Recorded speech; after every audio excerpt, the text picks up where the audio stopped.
Yo, yo, yo, yo, yo, what is going on, COD Familia? It is your boy BN, aka Mr. Kingdom Builder, and today we are going to be going over the most recent developer feedback from October that was just released 9 hours ago as of recording. We're going to do our triple dots up here on the top right, we're going to open in full view, and we're going to get after it. So we're going to read through the feedback, the response, and then I'm going to give you my thoughts and my opinions. However, I would also like to hear from you, so let me know in the comments down below if you feel so inclined to holla at your boy. Here we go. Numero uno. We are internationally language friendly here on this channel. Feedback. The pet skill cards are being consumed even after canceling, learning, or abandoning, as well as the low probability of learning skills in empty slots, which often leads to overwriting existing skills. Response. We appreciate this feedback and acknowledge the issues. We plan to guide lords towards selecting skills that offer better value for their slots. Additionally, we're working on an optimization that will expand the number of available slots. As all of you know, I very much pride myself on giving constructive feedback that is never leaning one way or another in some type of a biased format. All right, I think it's very important to remain objective. Now, the challenge I find here when I read the response, or I guess how it reads to me is what I should say, is that it feels as though it's saying, and again, correct me if you might be hearing differently, is we don't really plan to change the way it is, but we want to be, maybe we'll provide some language tooltips to better explain that. And then we'll also add in more available skill slots. So that way there's a little bit of a higher percentage chance in the beginning, when you don't have any skills filled into the slots, to fill them into empty slots. But then once that happens, you're kind of getting back to the same percentages over and over. If anything, actually the percentages worsen, because if that ends up happening, then let's say like you have 5 skill slots, right?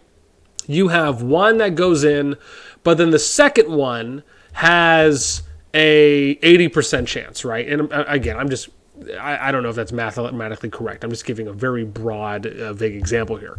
But you have one slot that has a 100% chance to fill into one of these 5 empty slots. It gets filled in. Next skill comes up, it has an 80% chance, right? Out of 4 slots left, right? Or you could say it has, actually, technically it really isn't 80. Really, it's the same odds if you think about it, right? You have the same odds for it to get placed into any slot because because the first slot that a skill got put into is not taken away. So in retrospect, it really is the same odds, but you have a less percentage chance of actually having that fill into one of the 4 remaining slots out of 5 because skills can get put into any slot randomly.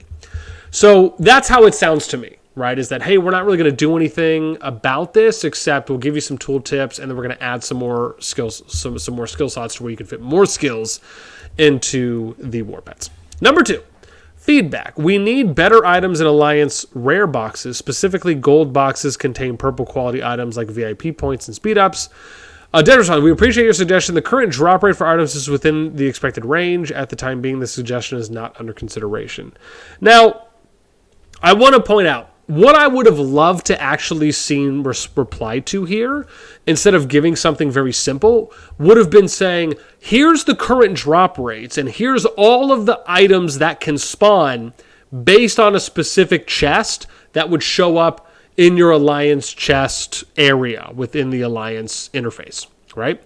That way, you know, here's the list of drop rates, there's a list of all the items that can pop based on a bundle or something that's purchased, or just a chest that can populate in the Alliance chest area, again. Right, and then you can better understand, well, okay, here's how many purples, here's how many blues, here's how many elites, here's how many golds, right, are popped in what specific chests. This is very difficult to kind of take anything away from that if you don't know what is already included in every single type of chest for every item you can get, and specifically what those rates are. So I would have loved for them to post that and then give feedback by saying, oh, well, if you look at the rates, it shows that everything is still within an expected range. And then maybe some stats on, well, you know, from the last 1 million or last 100,000 chests that were open, here were the drop rates. You could see that they fall within a margin of range based on what the current rates are. That would have been better to post. That really would have sold that point rather than just kind of giving us the header response without any context. That would have been, I think, better to do compared to this. This kind of makes it seem as though, I have to think about how to say this in a nice way. I'm going to say the response comes off curt. It comes off like passively direct, so to speak, or maybe indirectly or passively indirect. Honestly, those last two didn't sound that good. Let's just go with the first one. It comes off a little curt. Let's say that. Number 3, feedback. Can we increase the weekly limit of gem fatigue or remove the gem fatigue? I mean, look, you got to ask for one or the other, right? Dev response. Thank you for your suggestion. At this time, we do not have plans to make changes regarding this fatigue mechanism. So, I will say this.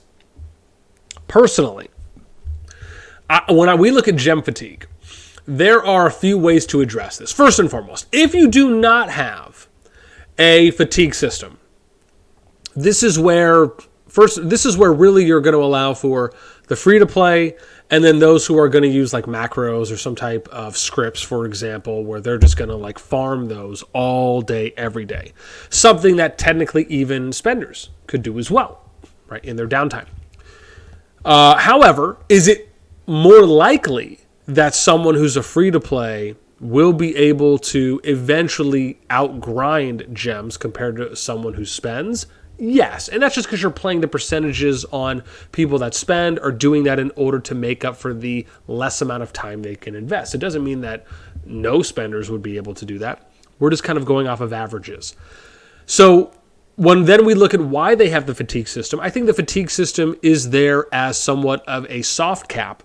You could maybe argue hard cap to disincentivize this type of behavior, right? Which some would say, if you look at those who run scripts or those who use macros on emulators, whatever it may be, as a way to essentially kind of circumvent, right? Because you think about it, in CoD, they don't have what Rock does, where whatever it is, every 30 or 60 minutes, that thing comes up where it tells you to verify to confirm that you're a human and you're actually playing. That's kind of a way that they use to kind of stop that. Or to stop that usage, right? I think is the idea behind it. So again, do I like that they have the gem fatigue more so than them removing it? I would at least say at the moment I can understand the logic behind why the developers put something like this in. However, the only way to really know, as far as testing wise, would be to really remove it or to raise it if you want to see if it's something that's really being taken advantage of or not. However, I will say that there's nothing that I have seen or heard of outside of my own view that really tells me or indicates one way or the other that this should be raised or it should be removed. I think a valid case would have to be made first, but part of that you would probably need some data, and I just don't know if some of that data is going to be as easily accessible, right, compared to the developers probably being able to see that more than we can, right? So it's kind of gated in that sense, right, when it comes to some of that data that would maybe help in being able to put together an argument for that. Then we get to number 4, fatigue. There are too many participants at the Great Heights event and only the top 10 players receiving permanent skins, which is too little. Response here is thank you for voicing your concern. However, we are currently not looking into changes to this event. We want to clarify that our matching standard aligns with the number of players in the seasonal server. And from players' perspective, the event's difficulty is in line with the design expectations. This is this is essentially just kind of a diplomatic way of saying we want people to fight and to spend as much money as possible. Now, I'm not saying this in a negative way, right, kind of voicing it through the developers. This is just what I'm saying as a player and as a purveyor, if you will, of having a good understanding on what these events are. These are like MGEs. These are events where you have thousands of players or hundreds of players participating, but you have essentially a top 1% or a top 0.1% or 0.01% that are actually winning. This, by all means, incentivizes players to spend more money and or resources to try and make it to the top. Right? That is what these events are designed to do. Right? They are money pits. Now, again, I'm not saying that in a good or bad way. We're just calling it how we see it. So the idea is, why would the devs, you have to think about it, if they add more spots for people to get permanent skins, all that does is make getting permanent skins more accessible. Less exclusive, but more accessible. And that's something that also lessens the amount of overall spending that can be done. Because if you add one more spot, that's one more person that can get in, meaning that the amount of spending you're going to get for that spot would technically decrease, right, the moment that you get an 11th person in.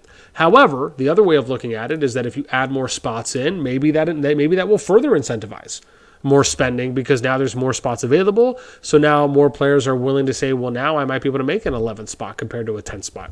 I mean, again, you have, I'm sure, different logic that you can put in for however you may want to rationalize it.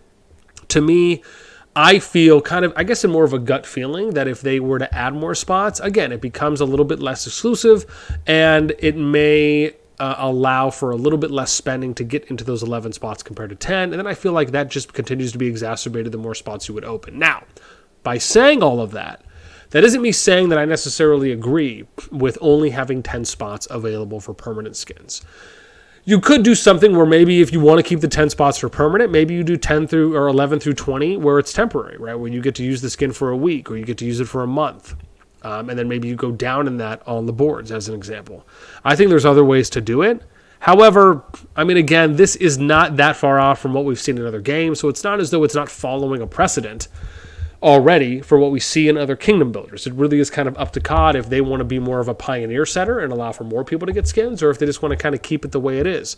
I don't necessarily shun them as much as I don't, I don't want to say like I feel bad for the people in the community. Like it is what it is. I think there just has to be a realistic expectation on what's happening. Like when we covered Great Heights, I think if I'm remembering the same event, we compared this across multiple kingdoms in this type of light EOTC vibe, right, when you were getting kind of server versus server fights being able to try and place.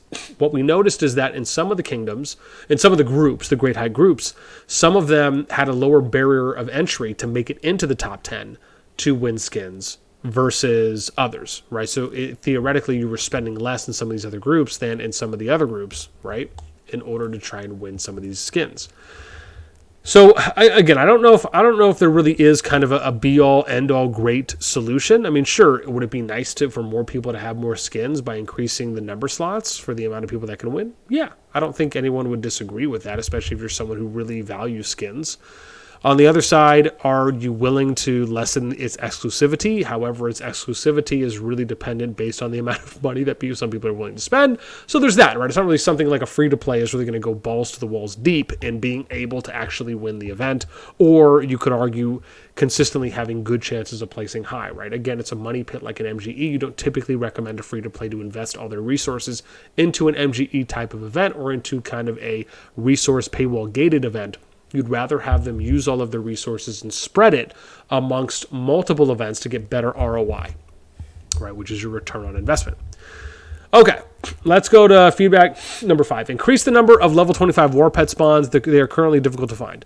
In our upcoming update, Updart, that's okay, 1.20 trolls will no longer spawn, which will create more opportunities for beasts to spawn. The expected increase will be substantial, although we're not disclosing specific numbers. How dare you not disclose numbers? You know I'm all about the numbers. Okay. This is, I guess, okay. I don't know how maybe negative or not reducing or removing trolls will be. Someone will have to let me know that, right? If you think that, because I don't know if I've killed any trolls yet, and maybe I'm just drawing the biggest brain fart right now. But again, for those of you that think that there might be some type of negative impact if trolls are removed, let me know. Otherwise, if not, then yeah, I don't necessarily see this as being a bad thing. I'm sure it'll be a good increase for those that want to be able to farm level 25 Warpets. All right, number 6. Feedback. The Season 2 map is a bit boring. Here, let's just refresh. Here we go. Season 2 map is a bit boring, lengthy, and features too many semi-protected passes. Dev response. Thank you for your feedback. We will adjust the pace in future seasons, which includes maintaining a certain number of semi-protected passes to accommodate various preferences from Lords. We are looking to improve PvP opportunities as well as PvE experience. Now, my view and most of you probably already know because you've heard me talk about this for the Season 2 map, is simply that it should allow, you should be allowed to make it all the way to the final zone or the highest level pass, right, as a kingdom. However, and even though it's not really that case right now because you could have alliances and players that spawn into any starting zone 1, right, from Season 2 onwards, but it'd be nice to have that be in place. So this way you could make it all the way to the final zone. And then once the final zone opens, periodically the semi-protected passes would go away, with the exception of the start of starting zones, right? I'm still a big believer that you should not be able to get into a starting zone as long as the game does not have home kingdoms. If the game adds home kingdoms, then I am okay with players getting access to the starting level 1 zones for Season 2 maps and beyond, because then you'd have the opportunity to at least go back to your home kingdom or go back after a period of time, right? Like, for example, let's say the starting zone 1 opens and then 24 hours after that, you're allowed to go back to your home kingdom. Something like that I would be okay with. But as long as there are no home kingdoms in the game, I think it would be incredibly detrimental to the sustainability and the health of the game and the morale of players for how they experience, essentially, let's be honest. For those of you that want to get into the starting zone 1s for other kingdoms, you're essentially just wanting to get access to more fresh meat. You just want to go in there and raid player cities, which again, isn't anything bad. And I'm not saying that in some type of a slighted way towards those individuals. It is a war game. At the end of the day, is one way of viewing it. But you also have to know that there's a give and take, right? There are pros and cons to. It's like a want versus a need. You may want to go and do that, but do you need to go and do that for the health of the game's community? Right? There's certain ways of looking at things. So again, that's my view on it. Would love to hear what you guys think. Feedback. We need more ways to get Sentinel arrows besides the Divine Treasure. I'm on board here with the Sentinel arrows and the books. So the areas to give you for Watchtower and then for the rally increase building, which I'm totally forgetting right now. Let me zoom out. I don't think I have it open here on this account. Yeah, Rough Life, I don't.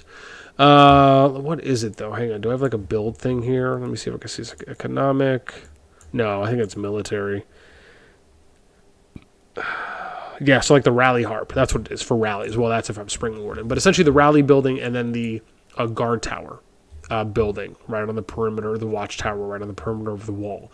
Those two areas, I am all for having increased ways to get these resources, because I'm telling you right now, until I got here, I did not realize how much of an inconvenience it really is. For someone that just buys the monthlies and the daily deals, I'm telling you, I could probably already be VIP 14 by now. At least 13, if not 14, with the amount of gems that I have invested into the watchtower and then the rally building, because there just isn't necessarily enough ways to go about, at least I feel, right? Obviously, I know people are talking about the Sentinel arrows. I know there's other ways that you can get the rally books, but I've heard this from people that say that, hey, it'd be great if there was just more ways to get these items. Now, I'm not sure for those of you that might lean one way or the other, or if you agree with both, I still would love to hear your thoughts on this one. But I hands down agree with that. Yes, there should be some more ways to access these. Dev responds, thank you for the suggestion. We understand the concerns and we'll be introducing additional methods to acquire Sentinel arrows in future updates. Furthermore, we are actively discussing potential changes to address the Divine Treasures boxes. Awesome. I actually think that's a win. Then we get to number 8, feedback. Please give us the ability to exchange surplus building speed-ups for other items once all building technologies are maxed out. Dev responds, thank you for the suggestion. We are planning to introduce an exchange feature in future updates. I am actually all for that. I think that's a great idea. I think this is going to hopefully help out free-to-play a lot more in that regard, just because they don't have as many options to buy other resources in those ways because they just don't purchase, right? So I think this is, even though I'm sure this is going to help out everyone, I think this is something that leans, in my opinion, a little bit more on the free-to-play side. So I love this addition, or I love this change that will eventually be coming. Number 9.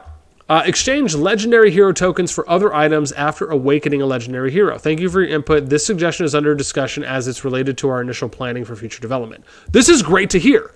And again, yeah, if you feel like you would like to have the ability to exchange these legendary hero tokens for other items, let me hear you shout right in those comments down below. But I love this. I think this is a great suggestion. It's nice to see a good, positive, constructive response there from the devs. Number 10. Can we have a feature to prevent AoE damage from attracting Darklings during PvP battles? Dev response, thank you. We have acknowledged this issue and will consider it for optimization in future updates. So, and this is an interesting one because this can essentially be used in two ways. You can either do it where you're able to AoE, or to where you can AoE and your opponents can AoE, right? You can make the argument, or you can, I guess I should say that. I can make the argument where if my team positions themselves in a way that is a little bit a ways, no pun intended, from Darklings, but my opponents are going closer to Darklings in this open field fight, and they're attracting more Darklings to attack them versus the opposing team, you can say that that's, a level of tactics. Being able to fight, being able to clear out, for example, Darklings. Now, if you're telling me that Darklings are being summoned in PvP areas, yeah, I partly agree. I actually would agree that that's something that should not be able to happen. Like, you should not be able to start summoning or mass summoning level 25 Darklings while you're fighting in an open field PvP area, right? It'd be nice if there was kind of like an invisible bubble or something around the like heat zones, right? Heat maps that would indicate this is where the density of fighting is happening. We're not going to allow any Darklings to be summoned or any creatures to be summoned around this area until the fighting subsides. And let's say there's only 5 or 10 units within a given area. So I'm for that. But with this in mind, I don't know. I mean, it's just kind of something that is what it is, right? It's always been there. Though, because again, I don't know how difficult that would be. You'd have to think about writing code to basically tell the engine or tell the game that if a player steps into an area and they're having a 1v1, and I'm just giving this in a very extreme example, a 1v1, and one person's Legion uses an AoE skill and it attracts a Darkling, that's obviously a lot more impactful than if you have 100 or 200 units out there and then you have a Darkling that's attracted, right? Because you'll probably clear that Darkling out a lot faster from other players, hopefully, being around the area, compared to if it's just a straight-up one-on-one. So, yeah. I mean, again, I view this more as a quality of life update. Would I like to see this be included just so you don't have to worry about that and it's a straight-up fair fight without any type of external factors? Yes, without a doubt in my mind. I do like this suggestion.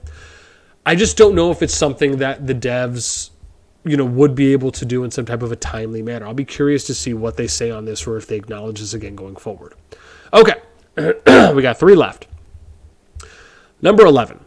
Can we have a locking mechanism for the talent skills during pet skill learning to prevent them from being replaced given the rarity of talent skills? This is basically the same type of question that was asked earlier above. Dev response, thank you for your suggestion. Our team will look into it. As of now, there is a confirmation button for random talent skill replacement, allowing lords to avoid accidental replacements. But that still doesn't help. These are coming out strong right now. I'm on 4. Eventually when I get an editor, we're going to add in a yawn counter.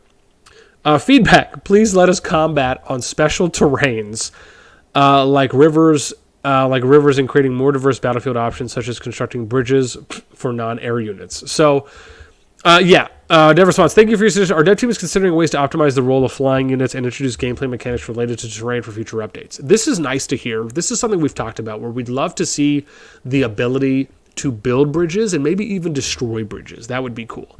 Being able to build ramps and destroy ramps going up on plateaus for areas that have second and kind of third floors.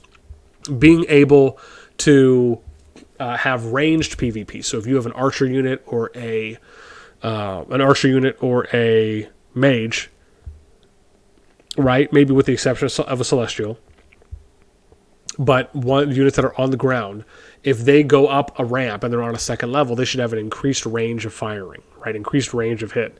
So the example would be maybe their range increases by 5%, right? Again, nothing too OP, but enough to where it would at least be the length of a unit, like 1 to 2 walking lengths of a unit, essentially.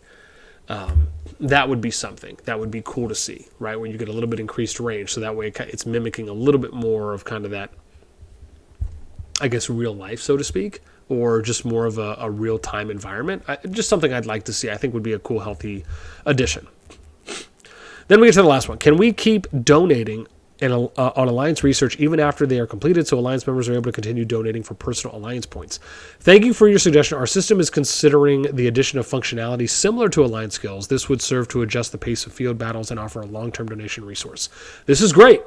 Excuse me. I think, again, a good quality of life update, or potential inclusion, we should say, that really hits at what you hear a lot of feedback being from the community.